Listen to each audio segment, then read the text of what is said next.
where we interview interesting people doing interesting things, where you can expand your connections, your community. Kindness is cool and smiles are free.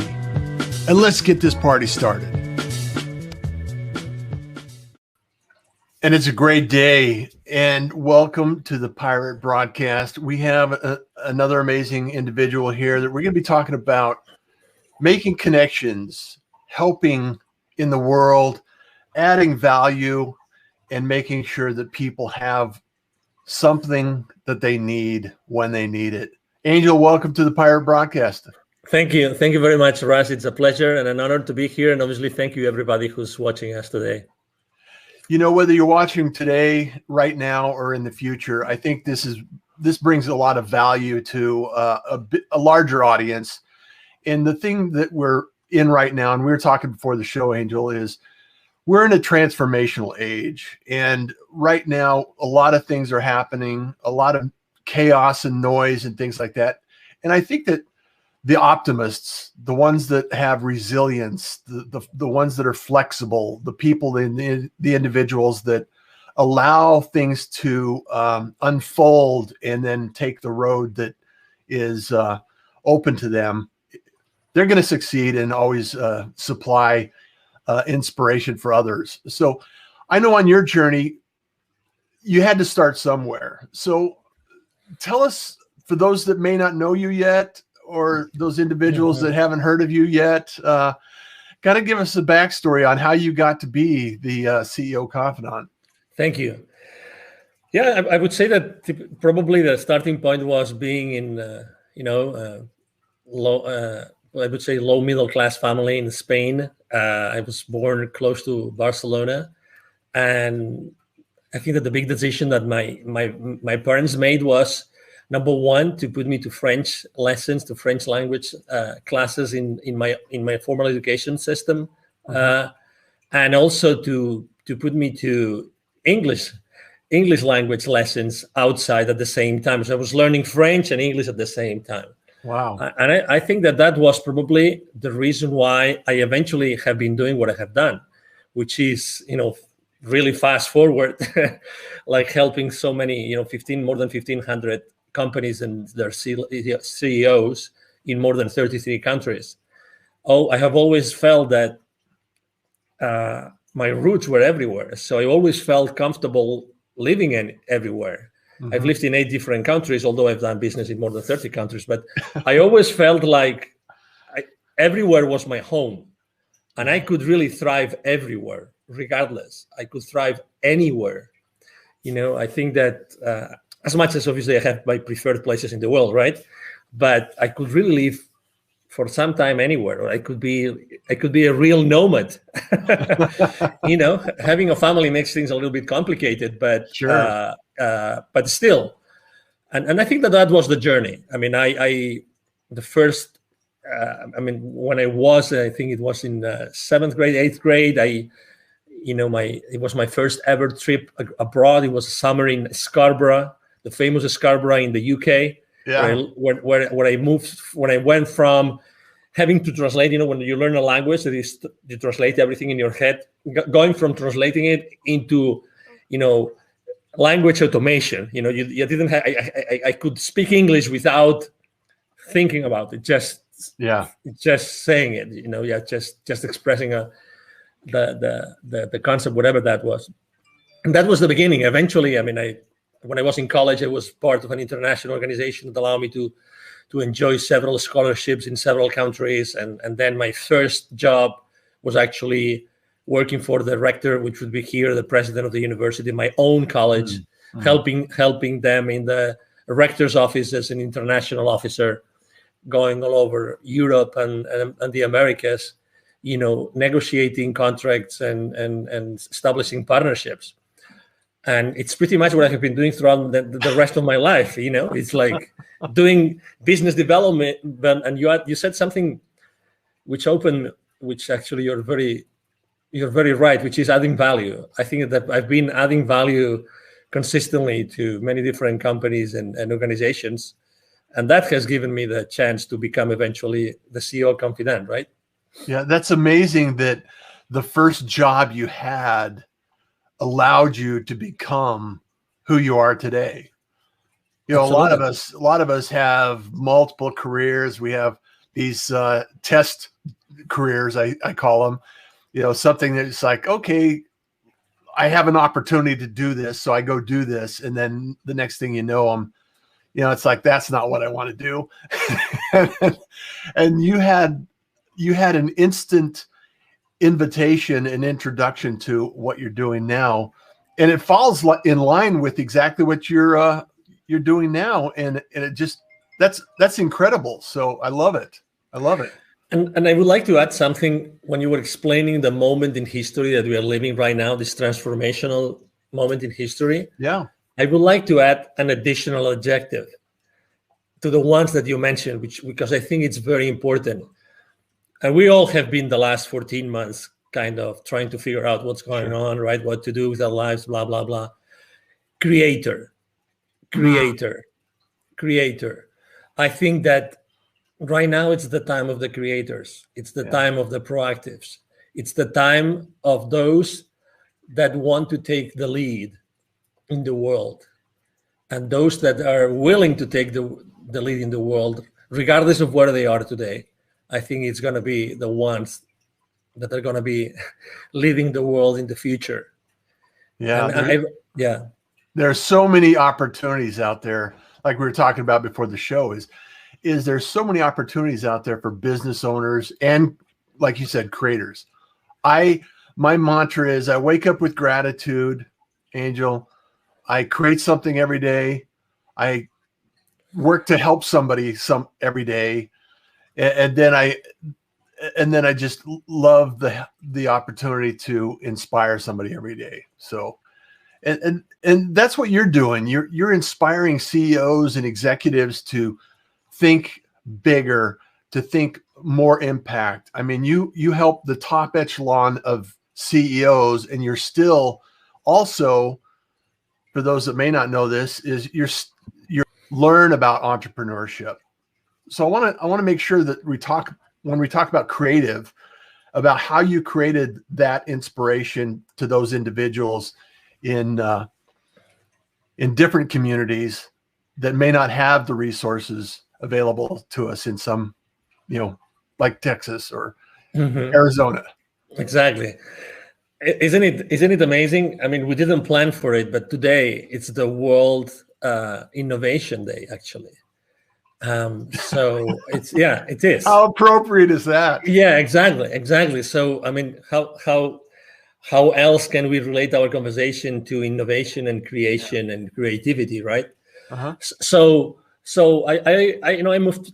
One of the countries I lived in when I moved from the UK to the Americas was Mexico. So I lived in Mexico for 10 years, and I was traveling all over the continent.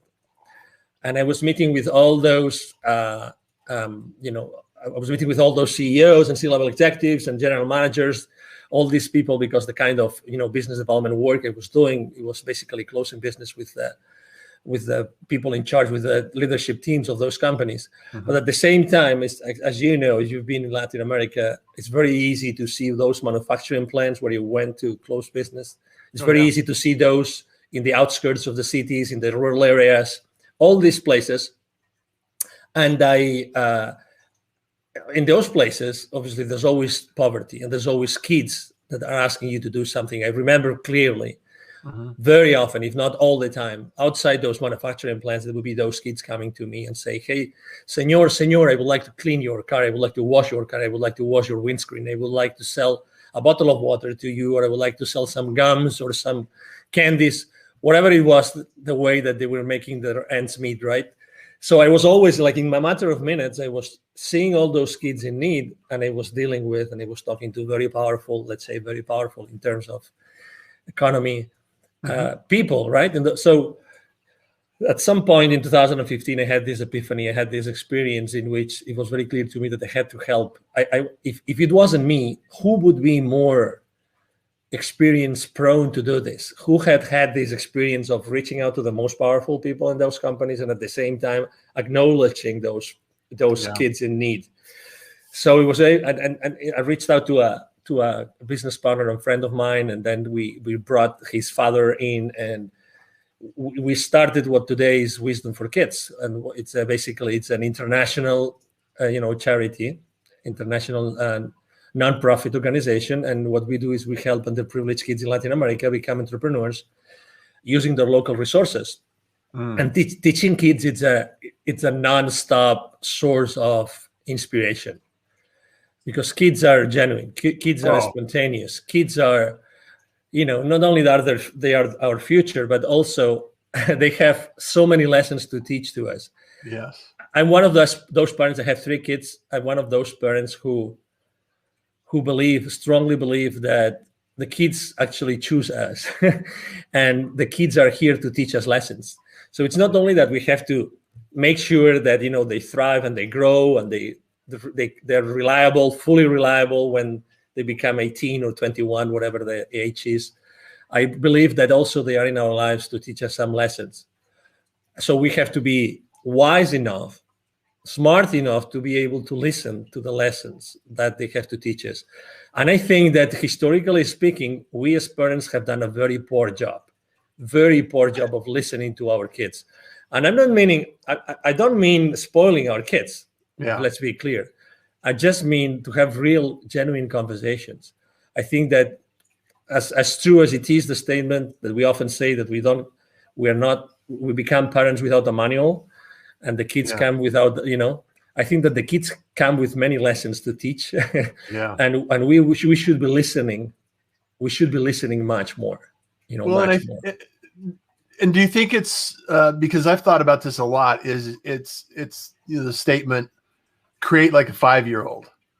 Yeah, absolutely. Because it's the creativity and the curiosity that a 5-year-old has, and the question why is it done that way? Why do we have to do it that way? And when we get older, we have a tendency to throw those questions out the door, and when in reality, like you said, we could learn from those lessons. Totally. Yeah. There's many questions, and there's many things that, and I still to this day, when we go to, not this past year, because unfortunately there were so many traveling restrictions, we couldn't go, but even the local volunteers we have in several places in Mexico, to give you an example, I mean, they have not been able to see the kids. We have not been able to really be in touch with them, and that's obviously very, very unfortunate. But when they ask you all sorts of questions, and anything is possible. That's the good thing, and we are very. I mean, the way we designed our workshops is also very unconventional. We focus much more in energy than knowledge, much more in experience than content, like entrepreneurial content, because those kids, to start with, many of them have self-esteem problems, and many of them, they have this reinforcement in which they're being told, this is your community and you will live here, and that's your these are your boundaries. You cannot leave this place, and you can only become this or this or that. So actually, in our workshops, we literally tell them and inspire them through different practices that they really can become whoever they want. They really can become whoever they want, and they really and we also have to be extremely respectful with the local culture. We are not there to disrupt their community. We are there to help their community grow. We are there to really help them become the difference and become. We're just talking about transformational, right? We are there to help them be transformational if that's what they want to be. And that's why also the role of their parents is so important. Yeah, I love the idea of being available to inspire people to, because like you said, the kids are the future. And if we could teach them some free thought, innovation, ask why, and the creativity that goes into that, and develop that skill, they're going to be creators in the future. They're going to be creating amazing things that we haven't even thought about yet. And with as many management consultants, as many theories, as many ways to help companies increase the engagement of the employees, and have the employees accountable, keep them accountable to the share, to the creation of shareholder value. You name it. There's so many things going on in the companies right now, in the organizations, in the world right now. Yeah. Why nobody has ever thought of consistently once a month bring all the kids of the employees, all the kids once a month, and have an amazing brainstorming session with those kids and just listen to them, honestly, and just listen to them. I mean, I really don't know why nobody's doing this. Maybe because I think you could probably instigate that, don't you? Oh, absolutely. Yeah. I mean, they have Parents' Day at school. Why wouldn't we have Kids' Day at work? Yeah, and at school, and for instance, here in Plano, Texas, north of Dallas, the library system actually organizes. I think it's one Saturday a month. They organize, large corporations to come and teach the kids in a library setup. Uh-huh. But what if, what if those kids were to go to where their parents work, and again, once a month or maybe once a quarter, have an entire morning or even an entire day, with pizza, whatever that is, and just have their honest feedback. I mean, what do you think of what your parent does, of your father or your mother does in this company? What do you think? When you think about what we do as a company, what do you think? How do you explain to your friends what your parents do in this company? You know what I mean? These kind of conversations, I think that it would bring very, very inspiring feedback to the leadership teams of the organizations in the world today, very honestly. Yeah. And because, again, who is in touch today consistently with the kids besides the parents, right? The teachers. Okay? Yeah. Everybody goes, let's say K-12, they go to school and they have teachers. So there's this gap between, those school districts and those schools and what the parents do for a living. They only meet, let's say, carpool in the morning, carpool, in the evening, maybe some, teacher parents conference kind of thing. But that's it.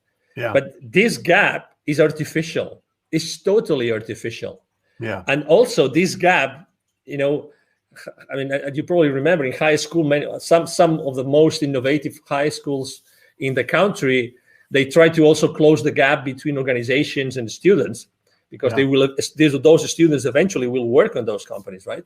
Right. But why not starting to do that much more early on in the existence of those kids? Because it's not two separate worlds. No. And I don't mean that everybody will have to become an employee. Maybe some want to be, a solopreneur or an entrepreneur or a startup CEO. But again, it's this inspirational part of the existence of us as human beings. Yeah. That we miss out totally today. Totally.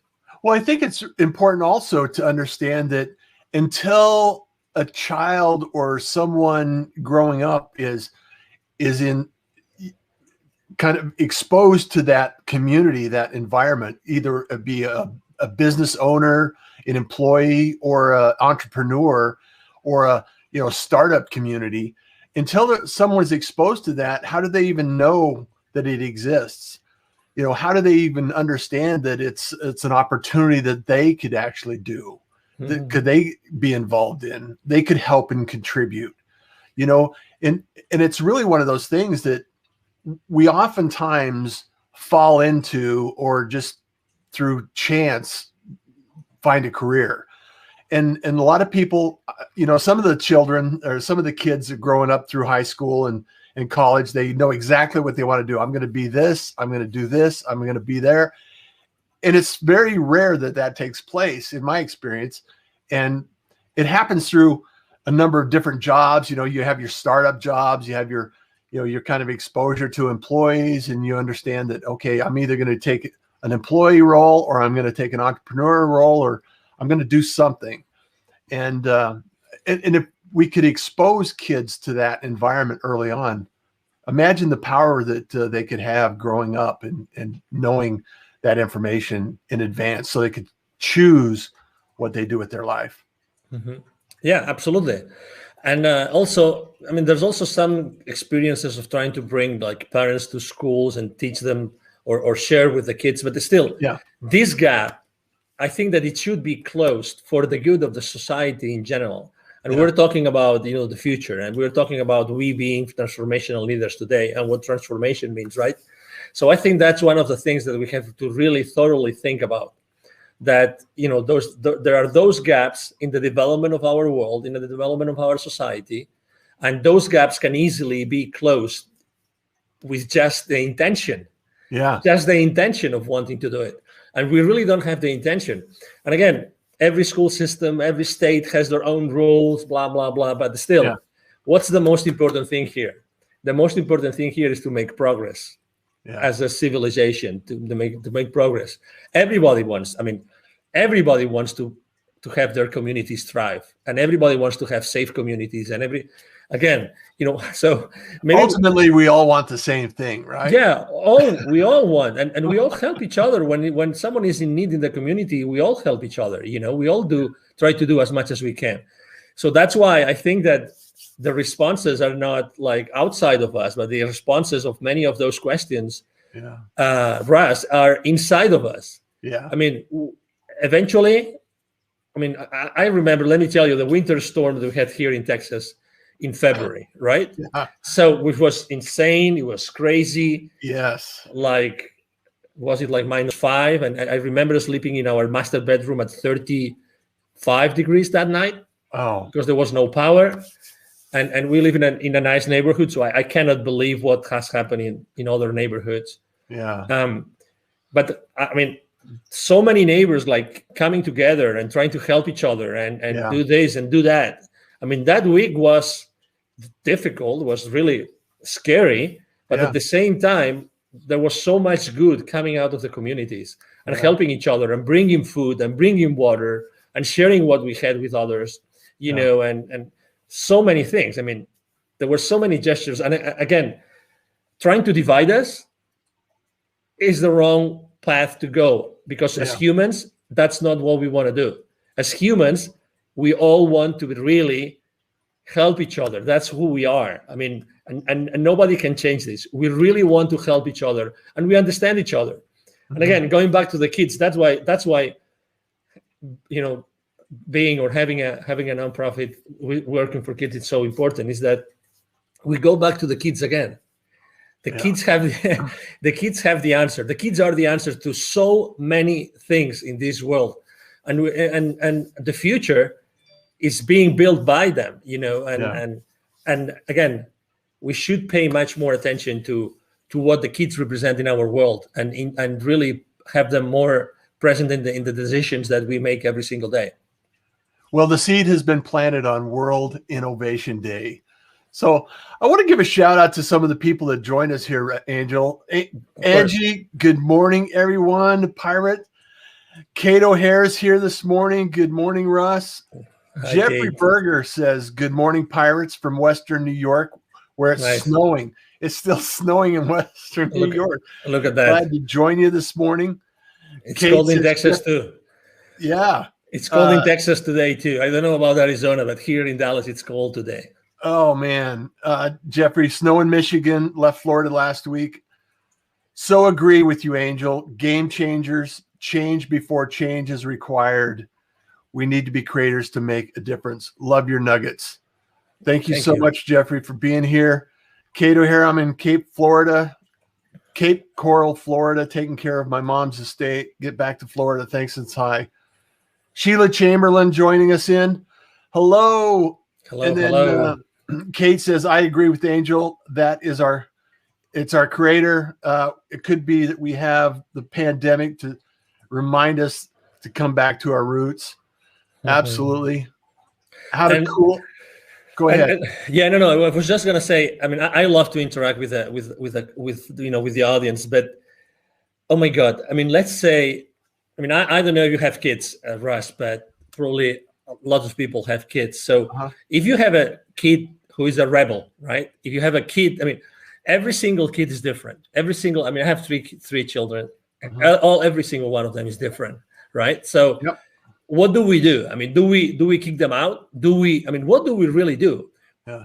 Is there anything that we don't do for our kids? Is there anything that we don't consider? Is there any option that in order to help our kids we don't consider? Of course not, because they are blood of our blood. Yeah. They're ourselves, right? So it's the same with the rest of the world. I really believe that it makes no difference to deal with our kids or someone else's kids or anybody else that we work with and that we interact with. There's really no big difference. Yeah. Well, and if we don't offer the opportunity to plant those seeds and nurture that idea and that concept, somebody else will. And it's not always a good option. Yeah. And at-risk kids are out there, and we need to do everything we can to help them find a positive outcome in their life and a journey that they can follow and appreciate and help others as well. And I think planting that seed is really so.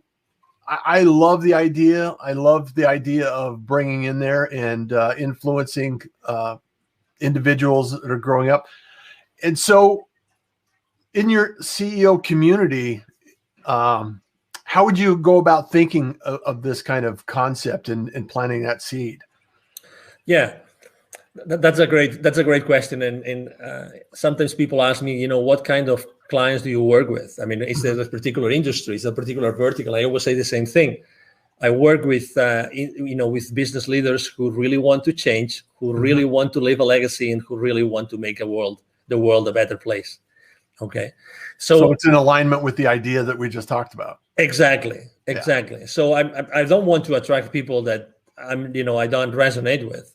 Yeah. So that's why I've worked with, so many different, markets and verticals and industries and countries.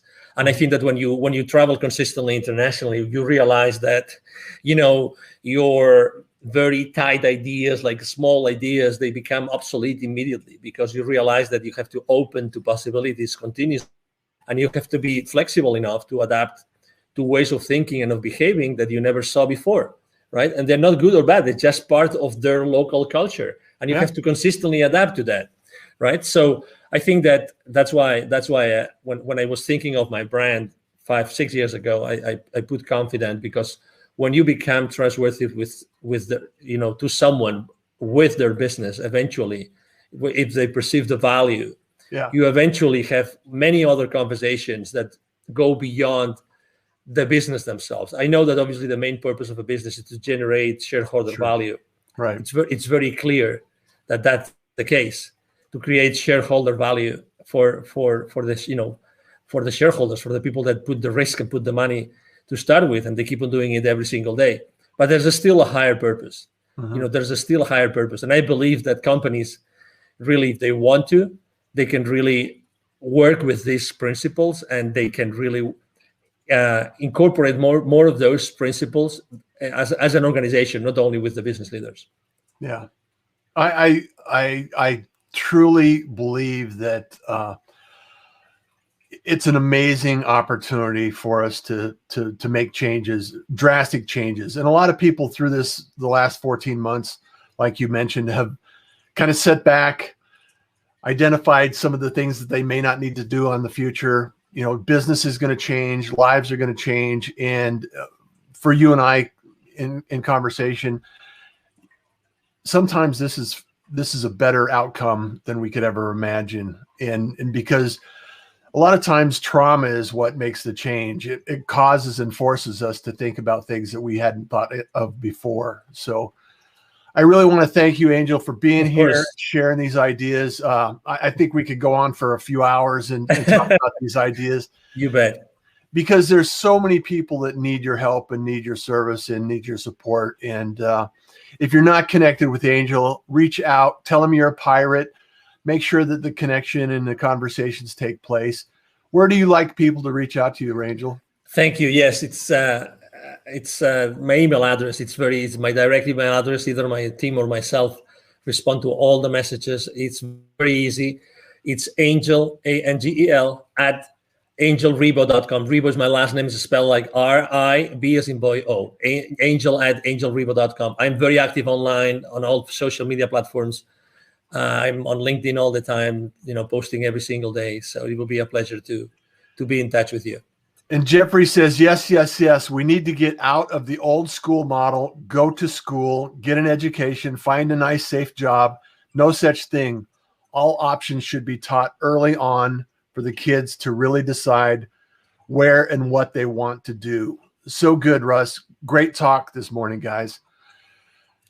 Angel, it's a pleasure. Thank you. Thank you for being a pirate, for being here. I am a pirate moving forward. I love this. And as always, everyone, make those connections, start those conversations. We're so close that we can't even sometimes see the differences. And through those conversations, we always know that kindness is cool. And smiles are free. So thank you, Angel. Thank you. Don't go away. We'll be right back. Bye. Thank you for joining the Pirate Broadcast. If you found this content valuable, please like, comment, and share it across your social media channels. I would love the opportunity to help others grow in their business. The Pirate Syndicate is a platform where you show up, we produce the show. It's that easy. If you want to be seen, be heard, and be talked about,